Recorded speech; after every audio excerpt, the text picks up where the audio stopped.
بسم اللہ الرحمن الرحیم اعوذ باللہ السمیع العلیم من الشیطان الرجیم بسم اللہ الرحمن الرحیم ربنا آتنا فی الدنیا حسنة وفی الآخرۃ حسنة وقنا عذاب النار۔ عزیز طلبہ السلام علیکم ورحمۃ اللہ وبرکاتہ، امید ہے آپ سب خیریت سے ہوں گے۔ اصول الکافی سبق 76 میں کتاب العقل والجہل کا 41واں حصہ ذکر ہونے والا ہے۔ سب سے پہلے خلاصہ جات کو دیکھ لیتے ہیں۔ گزشتہ درس میں ہم نے قوت عقل کی علامات، زہد کی، قوت عقل میں اہمیت اور عزلت کے فوائد اور ثمرات پر گفتگو کی تھی، اور اس درس میں ایک تو تتمہ ہے بحث سابق کا، اور معیار طاعت الہی علم و یقین ہے، علم و عمل کا باہمی ربط بیان ہونے والا ہے۔ جہاں تک سابقہ بحث کے تتمہ کا تعلق ہے تو عزلت کے فوائد و ثمرات میں ملا صالح مازندرانی کا نظریہ ذکر ہوا۔ اس کا خلاصہ یہ ہے، انہوں نے ان موارد کو بیان کیا تھا۔ انہوں نے مزید بیان کیا کہ انسان عزلت کی بدولت لوگوں کے شر سے محفوظ ہو جاتا ہے، چونکہ وہ لوگ استہزاء، غیبت، تہمت، بہتان و افتراء وغیرہ لگاتے ہیں جو ان کے ساتھ اٹھتا بیٹھتا ہے۔ اسی طرح ان لوگوں کے خبث سے نجات پا جاتا ہے، ان کے اطوار و عادات جو قبیح ہوتے ہیں ان سے بھی بچ سکتا ہے۔ تو فرمایا انہی وجوہ اور فوائد کی وجہ سے محققین و عارفین کی ایک جماعت عزلت کو معاشرت سے اور سماجی زندگی سے فضیلت دیتے ہیں، جبکہ دوسرے لوگ اس کے برعکس نظریہ رکھتے ہیں۔ ان کی دلیلوں میں قرآن کی آیات سے استفادہ کیا گیا ہے، وَأَلَّفَ بَيْنَ قُلُوبِكُمْ فَأَصْبَحْتُمْ بِنِعْمَتِهِ إِخْوَانًا، کہ اللہ تعالیٰ نے تمہارے دلوں کو تالیف کر دیا ہے، موم کر دیا ہے، آپس میں ملا دیا ہے، تو تم اس کی نعمت سے بھائی بھائی بن گئے ہو۔ اسی طرح فرمایا وَلَا تَكُونُوا كَالَّذِينَ تَفَرَّقُوا وَاخْتَلَفُوا، ان لوگوں کی طرح نہ ہو جاؤ کہ جن لوگوں نے تفرقہ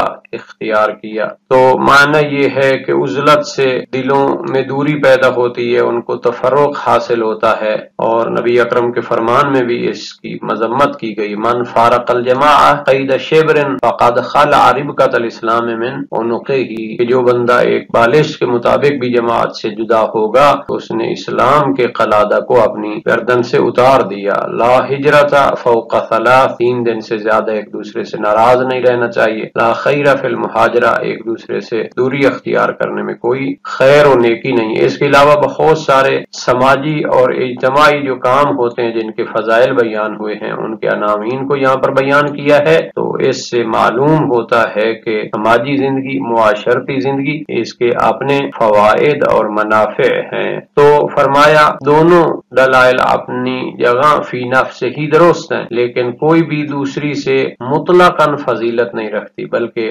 افراد اور اوقات کے لحاظ سے ان کو دیکھا جائے گا کہ انسان کے لیے اور اس وقت آیا اس کا فائدہ ہے یا نہیں ہے۔ نیز فرمایا کہ عزلت کی شرائط میں سے ہے کہ انسان رتبہ کمال کی طرف جانے کے لیے غور و فکر سے کام لے رہا ہو، اپنے مقصد کو نہ بھول جائے، اور اس مقصد کے لیے لوگوں کی سماج اور معاشرت سے وہ بے نیاز ہو جائے۔ اگر اس طرح وہ کام کر رہا ہے تو پھر اس کو فضیلت حاصل ہوگی، اور اس کے مقابلے میں اگر انسان اجتماع میں رہتے ہوئے اس کے جو منافع اور فضائل ہیں ان سے استفادہ کر رہا ہے تو اس میں بھی برکات ہیں، اور اس کے بعض موارد کو بھی ذکر کیا ہے۔ یہاں پر جناب شارانی کا ایک حاشیہ بھی بیان ہوا ہے کہ یہ قید کہاں سے سمجھی جائے گی کہ انسان عزلت یا سماج میں جو موجود ہوتا ہے تو اگر وہ اپنے مقصد کے لیے کام کر رہا ہے تو اس کو فضیلت حاصل ہوگی۔ تو فرمایا روایات میں ان قرائن کو ذکر کیا گیا ہے۔ مادح عزلت میں فرمایا یعبد ربہ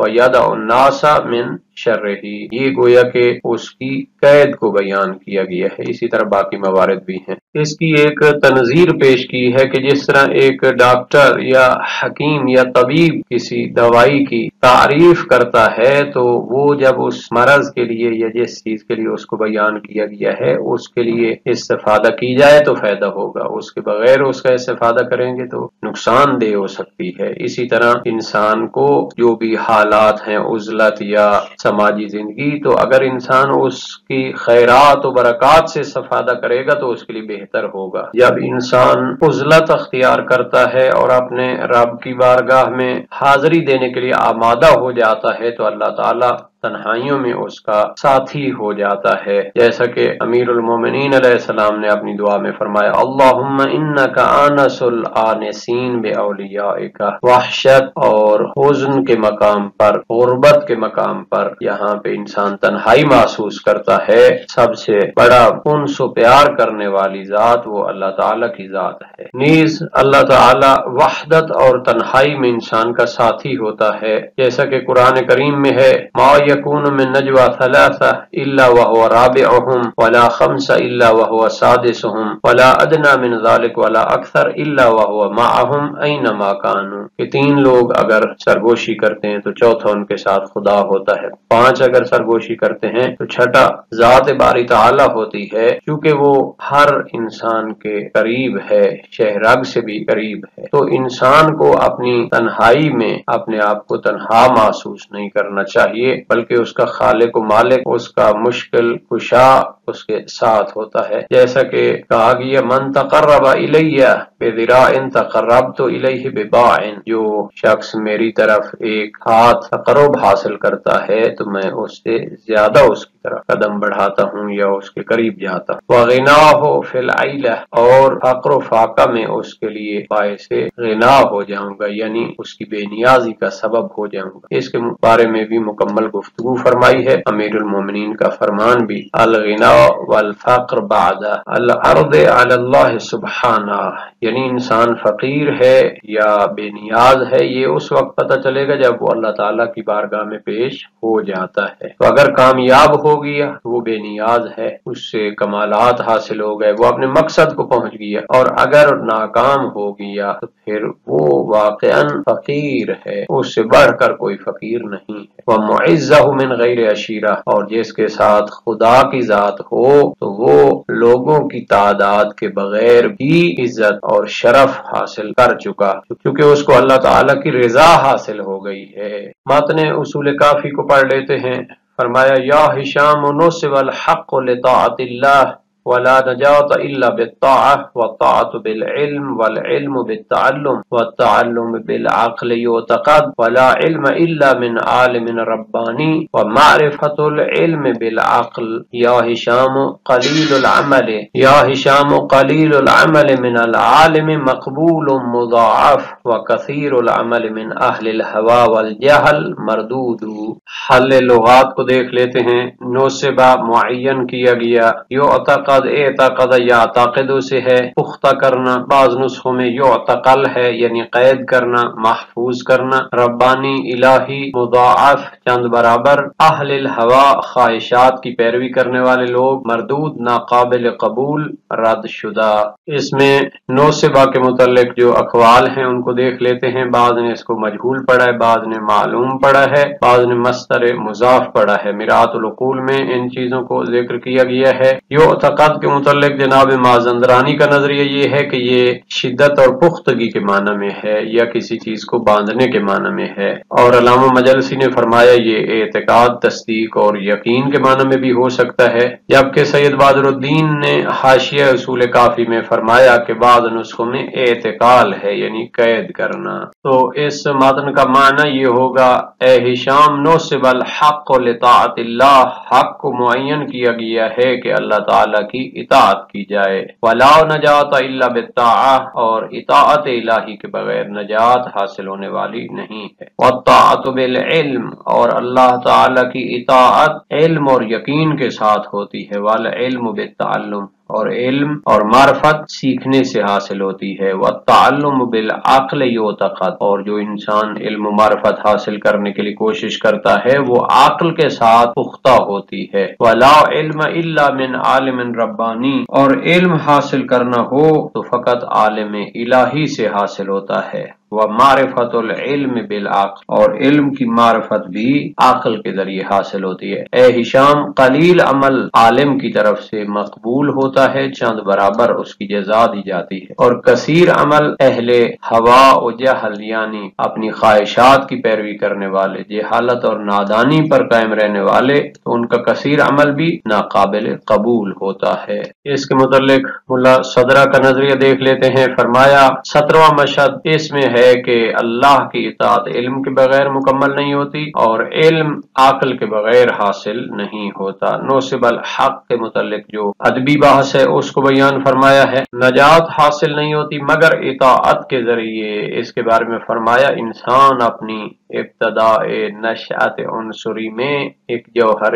ظلمانی اور تاریک ہے، عالم ظلمات کے مواد سے خلق کیا گیا ہے۔ تو جب تک یہ پاکیزگی اور تہذیب اور تبدیل کے ذریعے عالم اعلیٰ کے لیے اہل نہ ہو جائے تو اس کو نجات حاصل نہیں ہوگی، جیسا کہ قرآن کریم میں اشارہ ہے ایطمع کل امرئ منہم ان يدخل جنت نعیم کلا انا خلقناہم مما یعلمون۔ ان میں سے ہر ایک شخص طمع کرتا ہے کہ جنت نعیم میں داخل ہو، ہرگز نہیں، ہم نے ان کو اس مواد سے خلق کیا ہے جس کو وہ جانتے ہیں۔ یہ اشارہ ہے کہ انسان کی ذات میں تبدل ہونا چاہیے اور اس کو مادی اور اس ظلمانی وجود سے نکل کر اور ماہیت کو تبدیل کرتے ہوئے ایک روحانی اور نورانی مخلوق میں تبدیل ہونا چاہیے۔ اس لیے اس کے بعد فرمایا فلا اقسم برب المشارق والمغارب انا لقادرون علی ان نبدل خیرا منہم۔ قسمیں اٹھانے کے بعد فرمایا کہ ہم قادر ہیں کہ ہم ان سے بہتر میں تبدیل کر دیں۔ سورہ واقعہ میں ہے وما نحن بمسبوقین